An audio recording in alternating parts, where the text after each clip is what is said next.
Hello friends, welcome back to my channel. இப்போ ரொம்பவே டேஸ்டியான கிட்ஸுக்கு ரொம்ப பிடிச்சமான டோனட்ஸ் வீட்லயே எப்படி செய்யறதுன்னு பார்க்கலாம். நான் இது செய்யறதுக்காக ஃபர்ஸ்ட் ஒரு பவுலில் 1/2 கப் அளவுக்கு வெதுவெதுப்பான பால் எடுத்திருக்கேன். இந்த பால் அதிக சூடாகவும் இருக்கக்கூடாது, அதே நேரத்தில் ரொம்பவும் ஆறிப்போயும் இருக்கக்கூடாது, வெதுவெதுப்பான சூட்டில் இருக்கணும். இது கூட 1 டேபிள் ஸ்பூன் அளவுக்கு ஒயிட் சுகர் சேர்த்து இது நல்லா மிக்ஸ் பண்ணிக்கலாம். நல்லா மிக்ஸ் பண்ணியாச்சு. இப்போ இது கூட 1 டீஸ்பூன் இன்ஸ்டன்ட் ட்ரை ஈஸ்ட் சேர்த்துருக்கேன். சேர்த்துட்டு இதையும் நல்லா மிக்ஸ் பண்ணிக்கலாம்.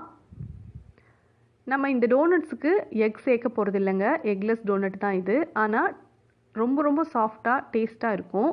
இப்போது 1/2 கப் பாலுக்கு 1 கப் மைதா சேர்க்கணும். நான் மைதாவை ஏற்கனவே ஜலிச்சு எடுத்து வச்சுருந்தேன், அதனால இப்போ கொஞ்சம் கொஞ்சமாக சேர்த்து மிக்ஸ் பண்ணிக்கிறேன். கட்டாயமாக ஜலிச்சுட்டு தான் நம்ம மைதா மிக்ஸ் பண்ணணும். இப்போ ஒரு ஸ்பூனால் நல்லா மிக்ஸ் பண்ணிட்டேன். இப்போ இது கூட 1 டேபிள் ஸ்பூன் அளவுக்கு பட்டர் சேர்க்கணும். பட்டர் சேர்த்துட்டு நம்ம மிக்ஸ் பண்ணலாம். உங்களுக்கு விருப்பம் இருந்ததுன்னா நீங்கள் கையாலேயே கூட நல்லா மிக்ஸ் பண்ணிக்கலாம்.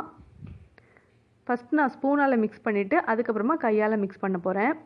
ஒரு 10 மினிட்ஸ்க்காவது இதை நம்ம மிக்ஸ் பண்ணோம் அப்படின்னா ரொம்பவே நல்லாயிருக்குங்க. இப்போது இந்த மாவு ரெடி ஆயிடுச்சு. இது ஒரு 10 மினிட்ஸ்க்கு மூடி வச்சுட்டு அதுக்கப்புறமா இதை நம்ம சப்பாத்தி எப்படி தேய்ப்போமோ அந்த மாதிரி ரோல் பண்ணிக்கலாம். கொஞ்சமாக மாவு டஸ்ட் பண்ணியிருக்கேன், அதுக்கு மேலே வச்சு நான் இதை ரோல் பண்ணுறேன். ரொம்ப தின்னாக நம்ம இதை தேய்க்கக்கூடாது. இப்போது நான் சப்பாத்தி எப்படி தேய்ப்போமோ அந்த மாதிரி தேய்ச்சி எடுத்திருக்கேன். ஆனால் கொஞ்சம் தடிமனாக தேய்ச்சிருக்கேன். இதை குக்கீஸ் கட்டரால் டோனட்ஸ்க்கு தகுந்த அளவுக்கு நான் கட் பண்ணிக்கிறேன். கட் பண்ணிவிட்டு நடுவில் ஒரு மூடி வச்சு கட் பண்ணுறேன்.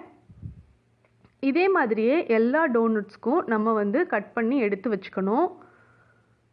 இப்போ எடுத்து வச்சாச்சு. இப்போ நம்ம இதை ஃப்ரை பண்ண போகிறோம். அதுக்காக ஒரு கடாயில் தேவையான அளவுக்கு எண்ணெய் எடுத்துக்கிட்டு ஸ்டவ்வை மீடியம் ஃப்ளேமில் வச்சு இந்த எண்ணெயை சூடு பண்ணணும்.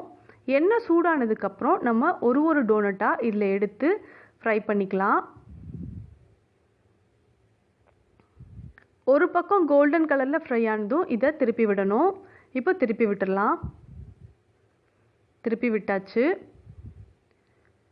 மீடியம் ஃப்ளேமில் வச்சு தான் நம்ம இதை குக் பண்ணணும். இப்போது 2 பக்கமும் நல்லா வெந்துடுச்சு. இதை ஒரு எண்ணெயெல்லாம் இல்லாமல் எடுத்து ஒரு பிளேட்டில் வைக்கணும். இதே மாதிரியே எல்லா டோனட்ஸையும் நம்ம ஃப்ரை பண்ணி எடுத்துக்கலாம். நீங்கள் சிம்பிளாக பவுடர் சுகர் இதுக்கு மேலே தூவிட்டு அதுக்கப்புறமா சர்வ் பண்ணலாம். இந்த மாதிரி சாப்பிட்றதுக்கும் சூப்பராக இருக்கும். அப்படி இல்லைன்னா சாக்லேட்ஸ் நீங்கள் கடையில் வாங்கிட்டு அதை மெல்ட் பண்ணிவிட்டு அதுக்கப்புறமா அதில் டிப் பண்ணி நீங்கள் எடுத்து சர்வ் பண்ணலாம். இதுக்கு மேலே கலர் ஸ்ப்ரிங்கிள்ஸ் நீங்கள் தூவுனீங்க அப்படின்னா ரொம்பவே அழகாக இருக்கும், கடையில் வாங்கின மாதிரியே இருக்கும். நான் இன்றைக்கி கலர் ஸ்ப்ரிங்கிள்ஸ்லாம் தூவ போகிறேன். இந்த மாதிரி டெக்கரேஷன் பண்ணிவிட்டு நம்ம கொடுக்கும்போது கிட்ஸ் ரொம்ப இஷ்டப்பட்டு சாப்பிடுவாங்க. ஷாப்ஸில் வாங்கின மாதிரியே இருக்கும். எக் சேர்க்கலை அப்படிங்கிறதே யாராலும் கண்டுபிடிக்க முடியாதுங்க. அவ்வளோ நல்லாயிருக்கும், சாஃப்டாக சூப்பராக இருக்கும்.